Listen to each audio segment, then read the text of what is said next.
चौथी हार के बाद अब मुलायम परिवार में क्या होगा? मुलायम की बनाई पार्टी 10 सालों में कैसे तबाह हुई? योगी की आंधी में क्या अखिलेश का भविष्य उड़ गया? हम समझ सकते हैं ये दिन अखिलेश यादव के लिए पहाड़ जैसे होंगे। आंखों में आंसू होंगे, मन में हार की हताशा होगी। 2017 का चुनाव मोदी वर्सेस अखिलेश यादव था। सपा की बहुत बुरी तरीके की हार हुई। 2022 का चुनाव योगी वर्सेस अखिलेश के बीच हुआ, फिर सपा की हार हुई। अब कहां जाएंगे समाजवादी?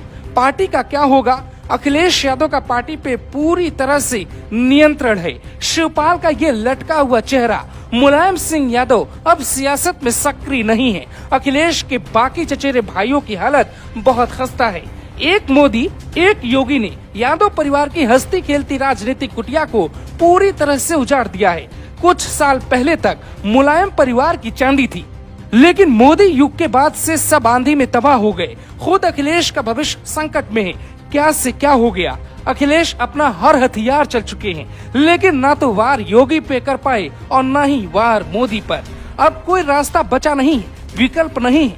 55 महीने तक ट्विटर पे सियासत करने के बाद जब वो आखिरी के 5 महीने के लिए चुनाव में उतरे, तब तक बाजी हाथ से निकल चुकी थी। भीड़ के सहारे जीत का ख्वाब हमेशा अधूरा रहता है। मुलायम सिंह यादव परिवार में तय है कि फिर से बवाल होगा। शिवपाल सिंह का अपमान क्या सपा पर बहुत भारी पड़ा है? ये तय हो गया है कि बीजेपी का मुकाबला अकेले संभव नहीं है। अखिलेश को जिद छोड़नी होगी, शिवपाल की सुननी चाहिए। पिछले 8 साल में अखिलेश यादव 4 बड़े चुनाव कैसे हार गए? अपनी पार्टी, अपने नेता, अपने लोग वाली चाल से सपा पूरी तरह से खत्म होती जा रही है। समाजवादी पार्टी का हाल ऐसा है कि बड़े बड़े नेता चुनाव हार गए। अखिलेश के साथ फिर वही हुआ जो 2017-2019 के गठबंधन में हुआ था। जयंत चौधरी और ओम प्रकाश राजभर को तो फायदा हुआ, लेकिन अखिलेश यादव को सत्ता नहीं मिली। पश्चिम में किसान नेता राकेश टिकैत की मदद ली, जयंत चौधरी पे भरोसा किया, लेकिन सियासत के खिलाड़ी शिवपाल से इतनी दूरी क्यों?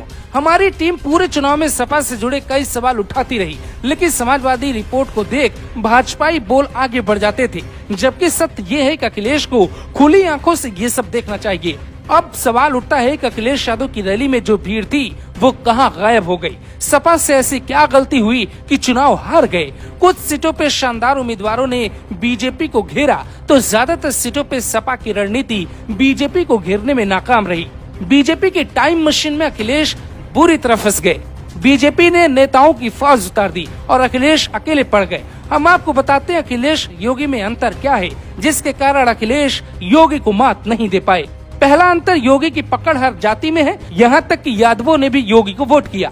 दूसरा अंतर, अखिलेश यादव को ब्राह्मण, राजपूतों, दलितों ने पूरी तरह से नकार दिया। तीसरा अंतर, योगी आदित्यनाथ पूरे चुनाव में कभी हाइपर नहीं हुए, जबकि अखिलेश होते रहे। चौथा अंतर, सपा की सरकार आने से पहले अधिकारी आम लोगों को धमकी मिलने लगी। पांचवा अंतर, जबकि योगी ने वादा किया जिनकी गर्मी बची है वो 10 मार्च के बाद शांत हो जाएगी। छठवां अंतर, योगी पार्टी को परिवार समझते हैं, अखिलेश अपने परिवार को साइड करते रहे। सातवां अंतर, अखिलेश ने योगी के कपड़े, उनकी अंग्रेजी, उनके संत होने पे कई सवाल उठाए। आठवां अंतर, जबकि योगी ने सिर्फ परिवारवाद, आतंकवाद और राष्ट्रवाद को मुद्दा बनाया। यानी साफ है कि योगी और अखिलेश के बीच कोई मुकाबला नहीं। बीजेपी के लिए वो टेंशन नहीं बन पाए, जबकि सपा योगी को पूरे चुनाव में फॉलो करती रही। नतीजा, अखिलेश यादव की करारी हार हुई, यानी शिवपाल यादव को साइड करना। अकेले बीजेपी को हराने वाला गुमान समाजवादी पार्टी पर फिर भारी पड़ा। आगे अखिलेश नहीं संभले तो बीजेपी सपा को धीरे धीरे बीएसपी की तरह खत्म कर देगी। योगी आदित्यनाथ और मोदी शिवपाल यादव की तारीफ करते रहते हैं। ऐसा ना हो कि अपर्णा यादव के बाद शिवपाल यादव भी बीजेपी के हो जाएं और अखिलेश यादव सिर्फ रणनीति ही बनाते जाएं।